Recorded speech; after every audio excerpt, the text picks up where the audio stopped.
സുഹൃത്തുക്കളെ, സ്വാതന്ത്ര്യം ലഭിച്ചപ്പോൾ ഇന്ത്യയിൽ സംഭവിച്ചത് അധികാരത്തിൻ്റെ കൈമാറ്റം മാത്രമല്ലായിരുന്നു. കൊളോണിയൽ ഭരണകൂടത്തിൽ നിന്ന് രാഷ്ട്രീയ അധികാരം ഒരു പരമാധികാര ജനതയിലേക്കാണ് മാറിയത്. ജനാധിപത്യം വന്നതോടെ ഭരണാധികാരികളും ജനങ്ങളും തമ്മിലുള്ള ബന്ധവും മാറേണ്ടതായിരുന്നു. ജനാധിപത്യത്തിൽ ജനങ്ങൾ സർക്കാർ പറയുന്നതെല്ലാം അനുസരിക്കുന്നവരല്ല. സർക്കാരിനെ ചോദ്യം ചെയ്യാനുള്ള അവകാശം ജനങ്ങൾക്കുണ്ട്. സർക്കാരിൻ്റെ നയങ്ങളോട് വിയോജിക്കാനുള്ള അവകാശമുണ്ട്. സംഘടിക്കാനും പ്രതിഷേധിക്കാനും വേറൊരു സമൂഹത്തെക്കുറിച്ച് ചിന്തിക്കാനുമുള്ള അവകാശമുണ്ട്.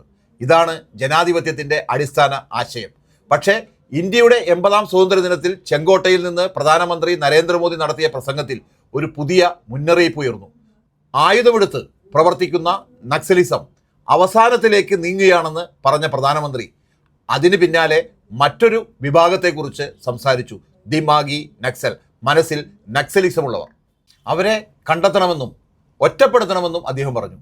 ഇവിടെയാണ് ഗൗരവമുള്ള ചോദ്യം ഉയരുന്നത്. ആരാണ് ദിമാഗി നക്സൽ? ആയുധമെടുത്ത് സർക്കാരിനെതിരെ സായുധ പോരാട്ടം നടത്തുന്ന ഒരാളെ കുറഞ്ഞത് ആശയപരമായി തിരിച്ചറിയാൻ കഴിയും. അയാൾ എന്താണ് ചെയ്യുന്നത് എന്നതിൻ്റെ അടിസ്ഥാനത്തിലാണ് തിരിച്ചറിയൽ. പക്ഷേ ദിമാഗി നക്സൽ എന്നത് എന്താണ്? അവിടെ കാര്യങ്ങൾ മാറുന്നു. ഒരു വ്യക്തി എന്താണ് ചെയ്യുന്നത് എന്നതിൽ നിന്ന് അയാൾ എന്താണ് ചിന്തിക്കുന്നതെന്ന് സംശയിക്കുന്നത് എന്നതിലേക്കാണ് കാര്യങ്ങൾ മാറുന്നത്. ഇതാണ് അപകടകരമായ മാറ്റം. നക്സലിസത്തിന് വ്യക്തമായ ഒരു രാഷ്ട്രീയ ചരിത്രമുണ്ട്. 1967 പശ്ചിമ ബംഗാളിലെ നക്സൽബാരി പ്രദേശത്ത് നടന്ന കലാപത്തിൽ നിന്നാണ് നക്സൽ എന്ന പേര് വന്നത്. പിന്നീട് വിവിധ മാവോയിസ്റ്റ് രാഷ്ട്രീയ പ്രസ്ഥാനങ്ങളുമായി ബന്ധപ്പെട്ട് ഈ പേര് സൂചിപ്പിച്ചിരുന്നു. വർഷങ്ങളോളം നക്സലേറ്റ് എന്നത് പ്രധാനമായും സായുധ വിപ്ലവ രാഷ്ട്രീയവുമായി ബന്ധപ്പെട്ട വ്യക്തിയെയായിരുന്നു സൂചിപ്പിച്ചിരുന്നത്. പിന്നീട് മറ്റൊരു വാക്ക് വന്നു, അർബൻ നക്സൽ. 2018 ഈ വാക്ക് രാഷ്ട്രീയ ചർച്ചകളിൽ കൂടുതൽ വ്യാപകമായി ഉപയോഗിക്കപ്പെട്ടു. ഭീമ കൊറേഗാവ് കേസുമായി ബന്ധപ്പെട്ട് പ്രവർത്തകരും അഭിഭാഷകരും ബുദ്ധിജീവികളും അറസ്റ്റിലായതോടെ ഈ പദം കൂടുതൽ ശ്രദ്ധ നേടിയത്. അതിനുശേഷം നക്സൽ എന്ന രാഷ്ട്രീയ ലേബൽ കാടുകളിൽ സായുധമായി പ്രവർത്തിക്കുന്നവരിൽ മാത്രം ഒതുങ്ങിയില്ല. അത് നഗരങ്ങളിലേക്കും സർവകലാശാലയിലേക്കും എത്തി. ചരിത്രകാരി റോമില താപ്പർ 2018 തന്നെ ഈ മാറ്റത്തെക്കുറിച്ച് ആശങ്ക പ്രകടിപ്പിച്ചിരുന്നു. ലിബറലുകളെയും ബുദ്ധിജീവികളെയും അർബൻ നക്സൽ എന്ന് വിളിക്കുന്ന പ്രവണതയെ അവർ ചൂണ്ടിക്കാട്ടി.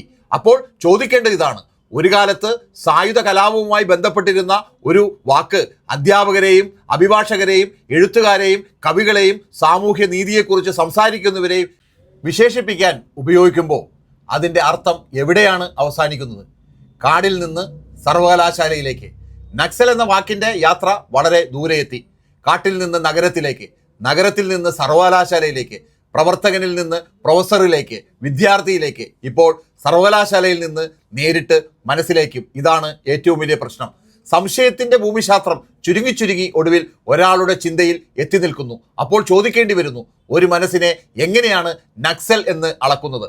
കടുത്ത സാമ്പത്തിക അസമത്വത്തെ വിമർശിച്ചാൽ, ആദിവാസികളുടെ കുടിയൊഴിപ്പിക്കലിനെ കുറിച്ച് ഗവേഷണം നടത്തിയാൽ, ഒരു ഖനന പദ്ധതിയെ എതിർത്താൽ, മാർക്സിസ്റ്റ് ആശയങ്ങളെക്കുറിച്ച് പഠിച്ചാൽ, മാവോയിസ്റ്റ് ബന്ധമുണ്ടെന്ന് ആരോപിക്കപ്പെടുന്ന ഒരാളുടെ കേസ് ഒരു അഭിഭാഷകൻ ബാധിച്ചാൽ, സർക്കാർ നടപടികളിലെ അതിക്രമങ്ങളെക്കുറിച്ച് ഒരു മാധ്യമപ്രവർത്തകൻ റിപ്പോർട്ട് ചെയ്താൽ, ഭൂമി നഷ്ടപ്പെടുന്നതും ഭരണപരാജയങ്ങളും ആദിവാസികളുടെ കുടിയൊഴിപ്പിക്കലും ചില പ്രദേശങ്ങളിൽ കലാപങ്ങൾക്ക് പിന്തുണ ലഭിക്കുന്നതിന് കാരണമാകാം എന്ന് ഒരു സാമ്പത്തിക വിദഗ്ധൻ പറഞ്ഞാൽ, ഇവരിൽ ആരാണ് ദിമാഗി നക്സൽ?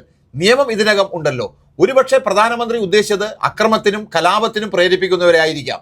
അങ്ങനെയാണെങ്കിൽ പ്രശ്നം കൂടുതൽ ലളിതമാണ്. ഇന്ത്യൻ നിയമത്തിൽ ഇതിനകം തന്നെ ഗൂഢാലോചന, ആക്രമണത്തിന് പ്രേരണ, നിയമവിരുദ്ധ സംഘടനകളുമായുള്ള ബന്ധം, നിരോധിത സംഘടനകളെ സഹായിക്കൽ തുടങ്ങിയ കാര്യങ്ങൾ കൈകാര്യം ചെയ്യാനുള്ള നിയമങ്ങളുണ്ട്.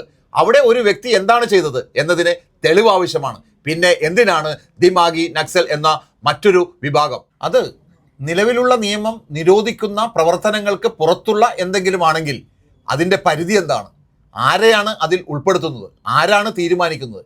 ഇവിടെ പ്രശ്നം വാക്കിൽ നിന്ന് അധികാരത്തിലേക്ക് മാറുന്നു. ഒരു വിഭാഗത്തിന് വ്യക്തമായ നിയമപരമായ നിർവചനമില്ലെങ്കിൽ അതിൻ്റെ പരിധി ആരുടെ അധികാരത്തിന് അനുസരിച്ചും മാറാം. ഇതാണ് അപകടം. ഒരു വിമർശകനെ ദിമാഗി നക്സൽ എന്ന് വിളിച്ചാൽ അയാളുടെ വാദത്തെ നേരിടേണ്ട ആവശ്യമില്ല. അയാളുടെ വാദം ശരിയാണോ തെറ്റാണോ എന്ന് ചർച്ച ചെയ്യേണ്ടതില്ല. പകരം ചോദിച്ചാൽ മതി, ഇങ്ങനെ സംസാരിക്കുന്ന ഇയാൾ ആരാണ്? അങ്ങനെ വന്നാൽ വാദത്തിന് പകരം ലേബൽ വരും, സംവാദം അവസാനിക്കും. ഇതിൻ്റെ ഏറ്റവും വലിയ ഫലം സെൻസർഷിപ്പ് പോലുമല്ല. ഒരു ദിവസം സർക്കാർ ഔദ്യോഗികമായി സെൻസർഷിപ്പ് ഏർപ്പെടുത്തണമെന്നില്ല. അതിൻ്റെ ആവശ്യം പോലുമില്ല. ഒരു പ്രൊഫസർ ചിന്തിച്ചേക്കാം, ഈ വിഷയത്തെക്കുറിച്ച് ഗവേഷണം ചെയ്യുന്നത് അപകടകരമായിരിക്കുമോ? ഒരു എഡിറ്റർ ചിന്തിച്ചേക്കാം, ഈ ലേഖനം പ്രസിദ്ധീകരിക്കാതിരിക്കുന്നതാണ് നല്ലത്. ഒരു സർവകലാശാല അധികൃതൻ ചിന്തിച്ചേക്കാം, ഈ വിവാദ അധ്യാപകനെ ക്ഷണിക്കേണ്ടതില്ല. ഒരു തൊഴിലുടമ ചിന്തിച്ചേക്കാം, ഈ ജീവനക്കാരൻ വളരെ തുറന്നു പറയുന്ന ആളാണ്. ഒരു വിദ്യാർത്ഥി ചിന്തിച്ചേക്കാം, ചോദ്യം ചോദിക്കാതെ മിണ്ടാതിരിക്കുന്നതാണ് സുരക്ഷിതം. ഇവിടെ ആരും അവരോട് നേരിട്ട് മിണ്ടരുതെന്ന് പറഞ്ഞിട്ടില്ല. എന്നിട്ടും അവർ മിണ്ടാതാകും. കാരണം വിയോജിപ്പിന്റെ വില കൂടിക്കൊണ്ടിരിക്കുന്നു. ഇതാണ് സെൻസർഷിപ്പിനേക്കാൾ ചിലപ്പോൾ ഫലപ്രദമായ നിയന്ത്രണം. എല്ലാവർക്കും ഒരേ അപകടമല്ല. ഒരു ശക്തനായ രാഷ്ട്രീയക്കാരനെ എതിരാളി തീവ്രവാദി എന്ന് വിളിച്ചാൽ അയാൾക്ക് മറുപടി പറയാൻ പാർട്ടിയുണ്ട്, അഭിഭാഷകരുണ്ട്, മാധ്യമ ബന്ധങ്ങളുണ്ട്, രാഷ്ട്രീയ സ്വാധീനമുണ്ട്. പക്ഷേ ഒരു വിദ്യാർത്ഥിക്ക്, ഒരു അധ്യാപകന്, ഒരു മാധ്യമ പ്രവർത്തകന്, ഒരു ഗവേഷകന്, ഒരു സാധാരണ പ്രവർത്തകന് അത്രയും സംരക്ഷണ സംവിധാനങ്ങൾ ഉണ്ടാകണമെന്നില്ല. അതുകൊണ്ട് ഒരേ ലേബൽ എല്ലാവരെയും ഒരേ രീതിയിൽ ബാധിക്കില്ല. ദുർബലരായ ആളുകൾക്കാണ് അതിൻ്റെ വില കൂടുതൽ നൽകേണ്ടി വരുന്നത്. അതിനും പ്രധാനമായി ലേബൽ കിട്ടിയ ഒരാൾ മാത്രമല്ല പേടിക്കുന്നത്, അത് കാണുന്ന മറ്റുള്ളവരും പഠിക്കും. അങ്ങനെ സംസാരിച്ചാൽ എനിക്കും ഇതേ പ്രശ്നമുണ്ടാകുമോ? അതാണ് രാഷ്ട്രീയ ലേബൽ ഒരു പെരുമാറ്റ നിയന്ത്രണമായി മാറുന്ന നിമിഷം. ഐസൊലേറ്റ് എന്ന വാക്കും ശ്രദ്ധിക്കണം. ദിമാഗി എന്ന വാക്കിനൊപ്പം ഉപയോഗിച്ച മറ്റൊരു പ്രധാന വാക്കാണ് ഒറ്റപ്പെടുത്തുക. ഇതും വളരെ പ്രധാനമാണ്. കാരണം അപ്പോൾ ശ്രദ്ധ വാദത്തിൽ നിന്ന് മാറി വാദം പറയുന്ന വ്യക്തിയിലേക്ക് പോകുന്നു. ഈ വാദം ശരിയാണോ എന്ന ചോദ്യം മാറി ഇങ്ങനെ പറയുന്ന ആൾ എങ്ങനെയുള്ള ആളാണ് എന്ന ചോദ്യമാകും. അങ്ങനെ ഒരാളെ ഒരു വിഭാഗത്തിൽപ്പെടുത്തിയാൽ അയാളുടെ വാദത്തിന് മറുപടി പറയേണ്ട ആവശ്യം പോലും ഇല്ലാതാകും. ലേബൽ തന്നെ വാദമായി മാറും. അവിടെ സംവാദം അവസാനിക്കുന്നു. സർവകലാശാലയുടെ അർത്ഥം തന്നെ സ്വതന്ത്ര ചിന്തയാണ്. ഇതിൻ്റെ അപകടം സർവകലാശാലകളിലാണ് ഏറ്റവും കൂടുതൽ. ഒരു സർവകലാശാലയിൽ സർക്കാർ അംഗീകരിക്കുന്ന അഭിപ്രായങ്ങൾ മാത്രം പഠിപ്പിക്കുകയാണെങ്കിൽ അത് യഥാർത്ഥ സർവകലാശാലയല്ല. സർക്കാർ അനുവദിക്കുന്ന കാര്യങ്ങൾ മാത്രം പരിശോധിക്കുന്ന മാധ്യമ പ്രവർത്തനത്തിന് അധികാരത്തെ ചോദ്യം ചെയ്യാനാവില്ല.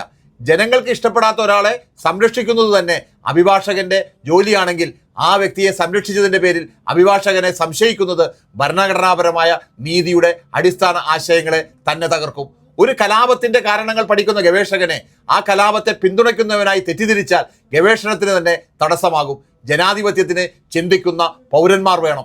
വിയോജിപ്പിന് ശിക്ഷയുണ്ടെന്നും അനുസരണത്തിന് ഒരു വിലയുമില്ലെന്നും ആളുകൾ മനസ്സിലാക്കിയാൽ സ്ഥാപനങ്ങൾ പതുക്കെ മൗനത്തെ തെരഞ്ഞെടുക്കും.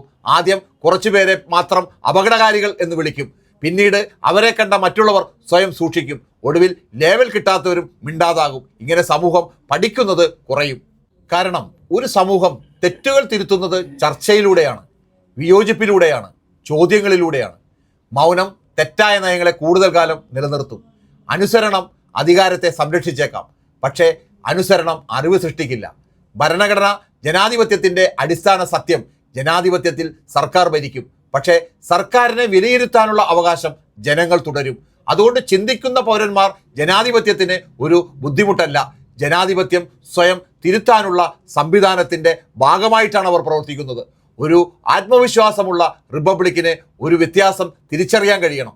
കയ്യിൽ തോക്കുമായി രാഷ്ട്രീയത്തിനെതിരെ പോരാടുന്ന ഒരാളും കയ്യിൽ ഒരു വാദവുമായി സർക്കാരിനെ ചോദ്യം ചെയ്യുന്ന ഒരാളും ഒരേപോലെയല്ല. ആദ്യത്തെ ആളെ നിയമം നേരിടണം, പക്ഷേ രണ്ടാമത്തെ ആളെ മറ്റൊരു വാദം കൊണ്ടാണ് നേരിടേണ്ടത്. നിയമം കൊണ്ടോ ലേബൽ കൊണ്ടോ അല്ല. സ്വാതന്ത്ര്യം ലഭിച്ച് 79 വർഷം കഴിഞ്ഞ ഒരു ജനാധിപത്യം സ്വന്തം പൗരന്മാരോട് അവരുടെ സ്വതന്ത്രമായ ചിന്തയെ ഭയക്കാൻ പറയേണ്ട അവസ്ഥയിൽ എത്തരുത്. മറിച്ച് ഒരു ശക്തമായ ജനാധിപത്യം സ്വതന്ത്രമായി ചിന്തിക്കുന്ന പൗരന്മാരെ ആശ്രയിക്കണം. കാരണം ചോദ്യം ചോദിക്കുന്ന പൗരൻ ജനാധിപത്യത്തിൻ്റെ ശത്രുവല്ല, അയാളാണ് ജനാധിപത്യത്തിൻ്റെ സുരക്ഷ.